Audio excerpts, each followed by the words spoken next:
Welcome. This is Mark, and welcome to my show, Tea With. And I'm very happy to have a very special guest on the show. This gentleman actually, I really like a lot of stuff that he has to say, and he is a person that has a lot of good things to share in our group. And his name is Todd Reed. Todd, would you like to introduce yourself to everybody? Hey, Mark. Well, as Mark said, I'm Todd. I live in Eugene, Oregon. I found my way to the Reasonable Wealth Group that Tom is teaching, and I've been a part of the group now for, I don't know, how long has it been going on? Maybe a couple of months, 2, 3 months. And the group is kind of a wonderful set of people sharing ideas and concepts and seeing how they can apply the teachings to their lives and seeing how that all works. So it's been quite fun. So, Todd, I want to ask you a question about uplifting the spirit. And in what way does uplifting the spirit relate to yourself? Well, that's a good question. You know, you have to kind of like break it down into little bits and then see how that conceptual thing plays out in your life. Um, there's a lot of ways that you can set up failures in your life, and one of them would be giving yourself outcomes that you don't really have a way to fulfill. Like, you know, like I got to have a new car and I've got to have a better life, and you know, you can draw these pictures in your mind of things you don't have, and that can be kind of a weight on your spirit. You know, the ultimate, kind of like a big fail by having all these um, outcomes that you don't know how to get to. So in a reasonable wealth, a reasonable success methodology, you're setting these larger metaphysical goals or outcomes that help you just sort of feel good in your spirit just from the big picture. And then from there you can create better designs for living in your day-to-day life. That's kind of how I do it. Um, Tom's got kind of you might say it's metaphysical and it's also scientific.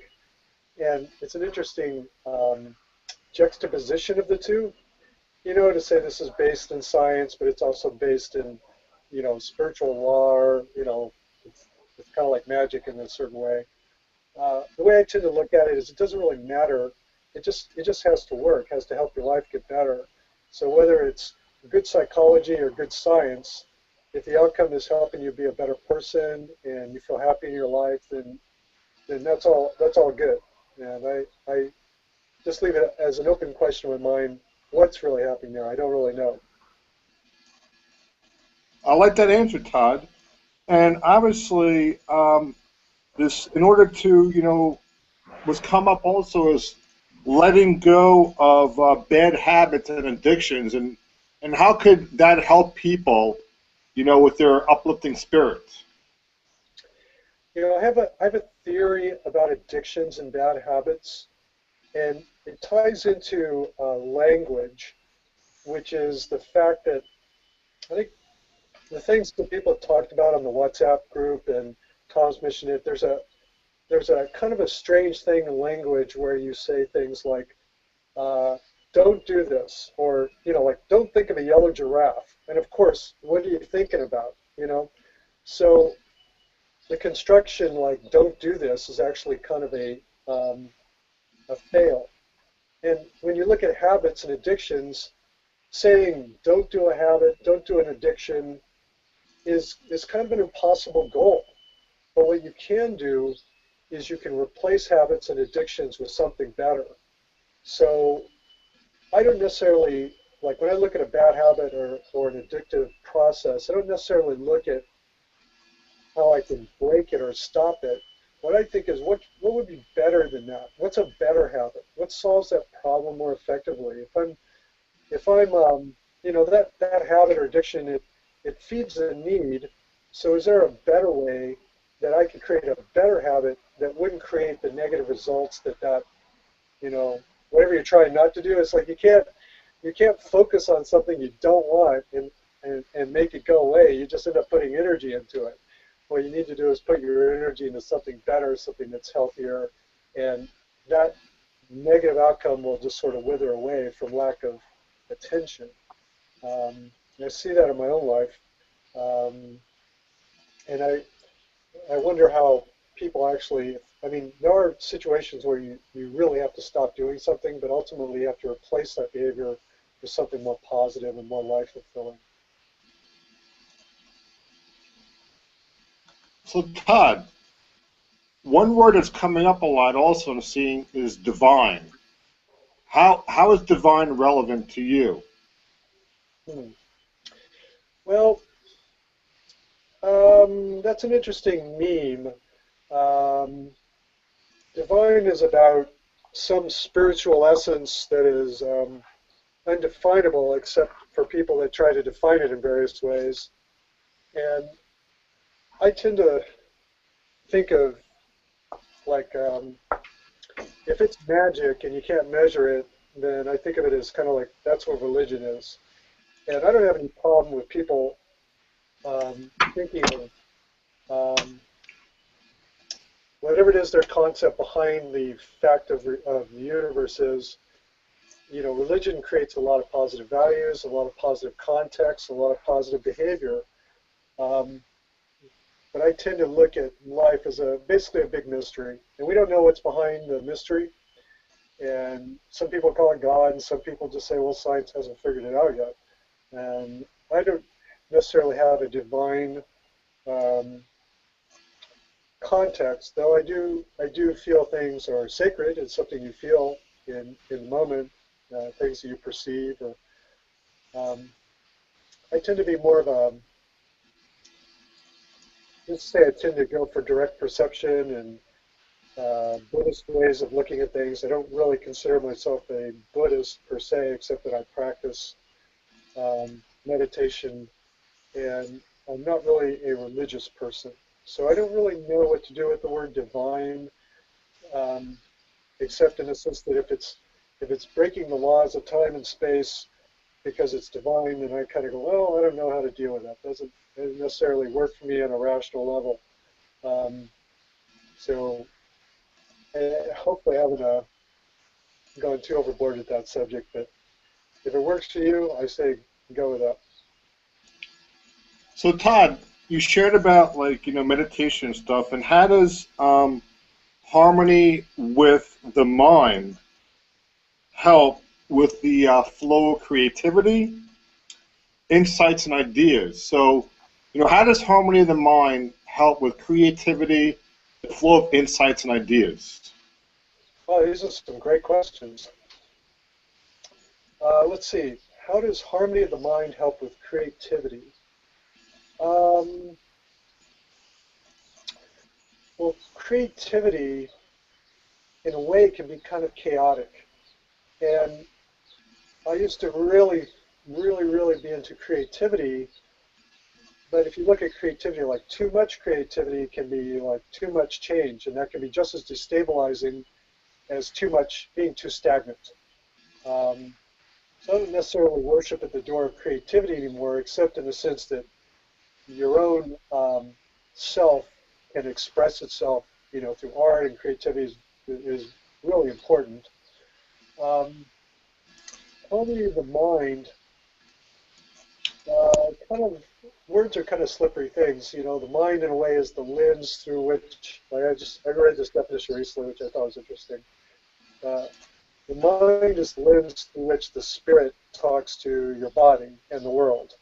So harmony of the mind would be in a way your conceptual world, all your values, all your frameworks, all the cultural things that you think as being true or untrue, and having a sense of congruence and positive values to help you feel okay in your mind be pretty important so that you're not giving these negative messages to your body or to your whole organism. Um, Meditation or Buddhism or whatever spiritual path you're on can help you to be more stable and relaxed in the here and now, so you can perceive life directly, and you're not casting off into the past or future about what is, what should be, what has been, and that's kind of like the human condition. Um, I wish I had, I wish I did, I wish I was. Well, you've got this awesome reality right in front of you. Um, so for me, spirituality a lot is just about letting go of all my attachments so I can be more here and now. And in that process, how can I live a more effective life so that when I decide I want to do this creative act, I can bring it into being with uh, force, power, success. Um, I'm not sure I want to be like overwhelmingly creative, running around trying to think of new things all the time, because that can be kind of chaotic. But if I do decide this is important to my spirit, I want this to happen, this is a creative act, I want to bring this into being, harmony of your mind helps you get all your, um, I call them get your magnetic gain all aligned so that your energy is going towards that outcome. And I think that's pretty important, yeah, definitely. And this process is part of that, helping you to be in alignment with yourself, your values, your spirit, your mind, and your actions, so that when you say, I'm going there, you have every opportunity, everything on your side is working to make that happen. That's a great answer. And this is going to be kind of like a long-winded question or whatever, but I think it's very relevant to what we're talking about here. And I think it's something that people like, cope with or deal with a lot. So how can you advise someone that's experiencing like indecision and someone that's unable to act because they fear making a wrong decision, and it also leads to procrastination and unable to take action or achievement. So, like like like how would you advise someone that's experiencing that? Well, there's a lot of information that you can find about procrastination and how to overcome it, or overcome decision. There is like some research about the fact that having more decisions, it doesn't make you any happier. In fact, in a way, it makes you more regretful. I mean, at least in the sense that when they test it, they find out that if you had like an outcome where you got something cool, you'd be fine with that. But if you had to make a decision between one cool thing and another cool thing, you'd end up in a state of like indecision and maybe regret because you had to give away something in order to get this thing. But it's still the same thing, but you end up in a state of regret. It's an interesting thing to contemplate when you have like a range of decisions, that simply the fact that you have that range of decisions could put you in a state of kind of like, I don't want to lose. I'm more afraid of losing something than of gaining something. Um, in terms of procrastination, um, I've been looking at ways that, like I think of it in terms of like a magnet. Um, which I think is a very good analogy or metaphor for how you should operate your life. And that if you take a bar of iron, it just sits there, and every atom in a bar of iron is or has its own magnetic field, and they point in all different directions. Like it's just chaotic, it's random. So that bar can't attract anything. It's just a bar. It's just like a bar of iron just lying there. You take another bar of iron and you stroke it, and the other bar of iron is actually magnetized, I should say. You take a magnet and you stroke it along the bar of iron. It aligns the magnetic fields in your first iron bar, so the magnetic fields are all pointing in the same direction, or many of them are. And now that iron bar becomes a magnet, so it now has the ability to attract. You've created a magnet. So in terms of our own lives, you're looking at all the ways that you try to get one pointed, so you're saying, I want to go in this direction, and what are the barriers that might set me up for failure? Like um, simply how you process events in your daily life, how you set up your information, your resources, how you deal with people. There's a lot of different ways you can improve that just by looking. The internet's like a giant brain where you can just go and say, how do people deal with this effectively, and then change your life in a more positive manner. What I've been looking at, at least in my own life, is visualization. Because when I find some goal that I want to have, let's say some complex project, I can put that in a system and, do this, do this, do this, do this, timelines and all this stuff, and it just sits there. I might do parts of it, and it just sits there. And then I started to visualize end results, and all of a sudden you just find yourself doing it. And whether that's like a quantum effect or whether it's physiology, the end result is you find yourself getting this thing done. And I'm not quite sure how to get people to get past indecision. I guess it depends on the nature of the choice they're trying to make. But I know that in a certain way, indecision is really the fact that you might say your physical body is getting these contradictory orders. You have values in play. You're trying to say what's best for me. You don't really know, and so you might say your organism just can't really choose for you. Someone's got to make a choice. So in my own life, I probably would say you just choose something. You start visualizing it as being real, and that would overcome. That gives you the extra energy. It points all your system just gets pointed towards that outcome. And if you can't make a decision, then I guess you just have to choose and hope that's the best choice. That's probably not a great way to do it, because those are different questions. There's like how to make good decisions. There's how to overcome procrastinations. So they don't necessarily directly tie into each other. So hopefully that's helpful. Well, Todd, it sounded very awesome to me, and now we're talking about positive, aspects, and how does like clarity and like having that creativity. So you have the clarity, and you have the creativity, and you have pretty much like the vision. How does that add to someone's physical energy?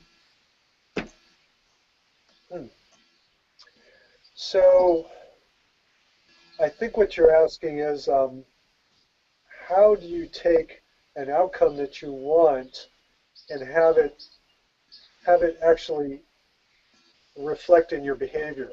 Is that kind of what you're saying? Is that Yes. what you're asking? Okay. And it's a good question. It's really at the heart of anything that you do would be like, here I am in my habits, here I am in my environment, and my environment is conceptual, it's physical, it's ecological, economic. I'm here in this space I inhabit, and I go here, and here's where I go to do these things. And I have a list of stuff that I think is important, and some of it is very important, and some of it is just my, like, hey, everyday stuff. Um, and how do you get the most important stuff done? Um, and the way I'm looking at that right now would be that it's all kind of important, even the trivial stuff. What seems like trivial is basically when you're doing it, you're going, oh, this is trivial. But it isn't trivial. You're there paying attention, giving your full attention, your full presence. And there are certain ways that you can take your life and you can reduce down the overhead that eats up time, which is kind of like our most precious resource in a way, whether it's material things or whether it's habits that don't really contribute to what you want to accomplish. Um, in my life right now, I'm reducing stuff because all the stuff I own is just kind of like a tax on my time. And if it's not really paying back into your life in a positive way, and maybe you don't really need it because you have to care for it in some way with your time and maybe money as well. And so as you pare down your life, you get more freedom to focus on what you want. As you improve your processes in terms of handling information, organizing resources, being efficient so that you can find what you want when you want it, you have more ability to act with less confusion and struggle. And by aligning your organism onto the outcomes you want, and one way I'm doing that is through visualization, and I'm also doing it through, you might say, all the stuff I need to do, I need to keep it in a list so that it's in front of me, and I'm starting to create a list. I look in the morning and say, here's my important stuff, and I got to read it every day so I keep my mind on that behavior and those outcomes. Um, and there's so much useful information out there from people who are doing this. So learning from them is pretty important to me. Like I'll go online and just see, like here's some successful person and this is his daily routine, and I go, how can I make that happen in my life? How can I take what they're doing that is helping them get from A to B, and then put my own particular framework on it. So it's for me, and I'm finding actually experiencing what I want in my head as a daily activity is a real important part of it because it's almost like practicing. It's like practicing what you want, and it makes it familiar, and it makes it. Um, I read how you can't hold two contradictory thoughts in your head at two concepts at the same time. So if you hold that concept that is maybe it's not real right now, here's what is, what's real, and here's what you want to happen. As long as you keep basically living that thing that you want to have happen. It could be a trip, it could be a behavior, it could be building something. Um, your system will get aligned on that outcome and start to make it happen. Um, so that's the best um, tip I found for myself lately is to do that as a daily practice. Well, that's a great, great answer. And I really like talking to you. I'm having a really good conversation with you, Todd. I think you're quite an awesome guy over there. And three words, come up here. And how are they relevant to you? Actually, it might be kind of four, but we have digestion, metabolism, and food. Yeah.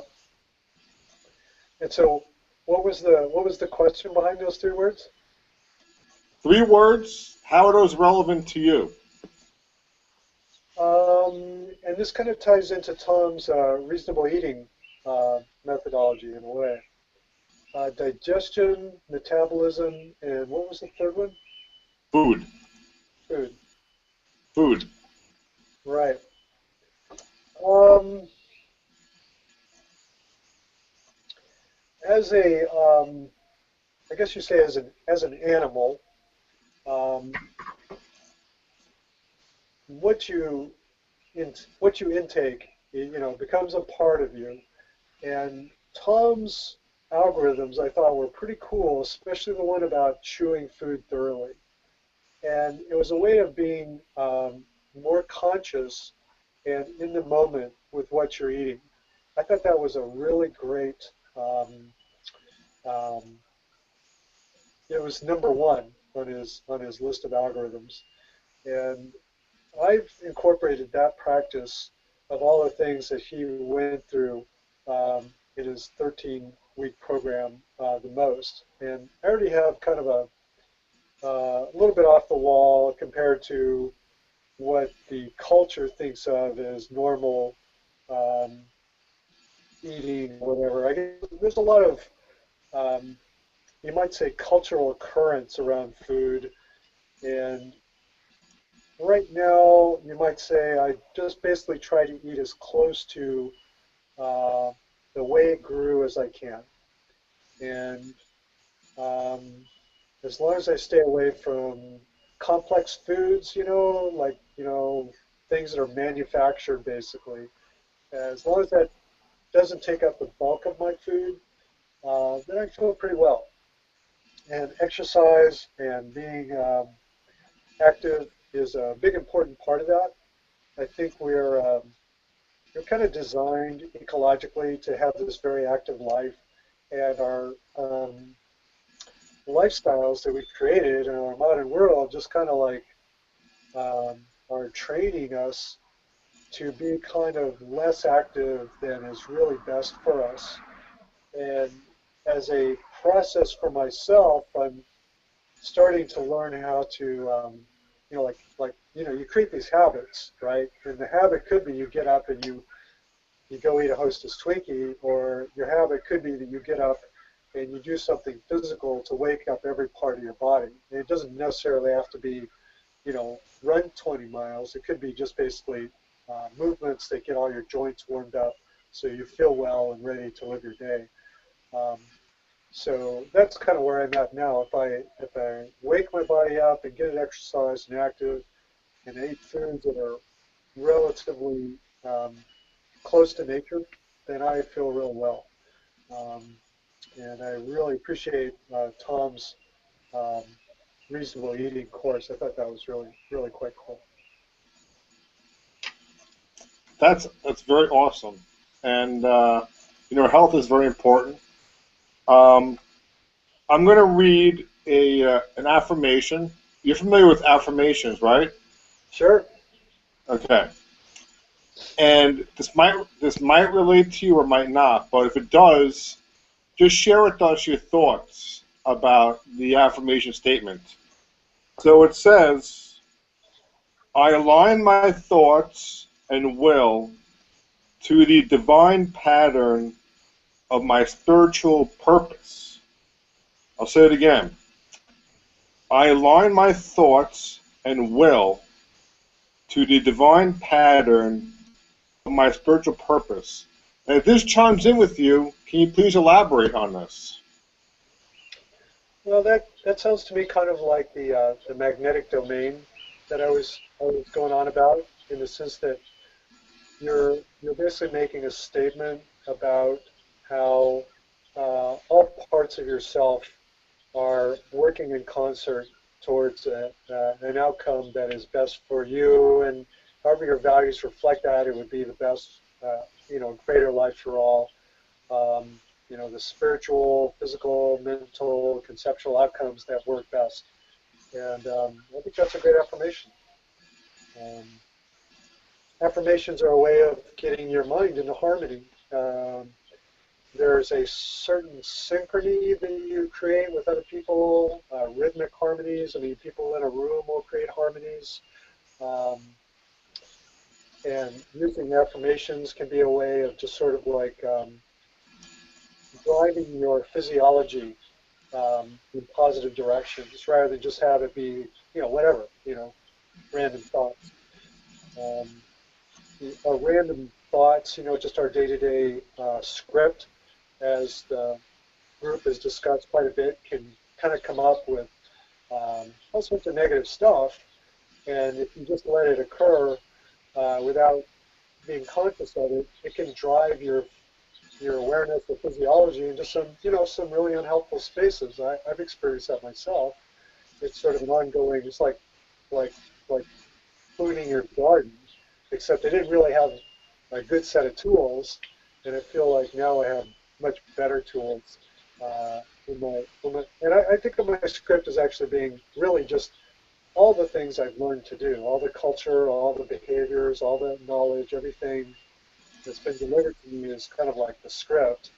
And sometimes my biology kicks up and says, "Whoa, this negative thing, it's like we're kind of like designed by nature um, um, to be aware of threats. It's part of our well-being, right? Is to just like could be a tiger behind that bush, right? But in our daily lives, that could be kind of like there's no tiger behind my raspberry bush. So if my script picks up that thought and starts creating, um, you know, negative outcomes that aren't real, then you need a way to counteract that in a positive way so that you aren't, you know, creating, oh, this terrible thing's happening. And the tools on getting out of the reasonable success or reasonable wealth and just that frame of mind where you say, what would I choose? It's really an excellent conceptual tool. Would I really choose to be scared or frightened about something that's completely in my head? No, of course not. That's absurd. Um, and there's also things you can do physiologically to calm yourself down, expand your spirit so you feel at peace with what's happening. Well, Todd, I just want to say it's been lovely having you on the show, and I forgot to add that my mom actually sent a tea set, and I didn't know it was for me. And this is my first cup of tea from the new tea set, and I'm drinking a nice jasmine green tea actually. But she actually bought it for my wife because she said that she thought my wife really liked tea, and I shared with her about the whole Tea With series, and she was like, "That's wonderful." So, Yeah. there's this talk that we're talking about, greater life for all, and somebody could be listening to this, recording, to us live right now, or somebody could be listening to us as it being recorded, and it could be, at any time period, but right now, at this particular time as we're talking, there's somebody listening to us, and it could be a year from now, it could be tomorrow, it could be, a week from now, but we don't know when, and you don't know who it is, but, what advice or what can you tell someone um, about greater life for all that they could walk away with and say, greater life for all? What kind of thought could I give somebody like they might hear this today, right now, today, tomorrow, a year or two or three? Um, what advice? I'm not really sure. There's a question in my mind would be something like, am I really qualified to give advice? Do I really have a clue? Um, and in my own life, I end up thinking the only real um, teaching that I give to people in my own life is just being happy and stable and successful in my life. Just keeping responsibilities, showing up in a good attitude, and taking there's this, I guess you call it the human condition, but you can take your life and you can make it into this really difficult, problematical outcome, or it can be awesome. I mean, it can be awesome just looking out of your life and going, wow, I mean, we're here on this planet floating through space. It's kind of awesome in a way.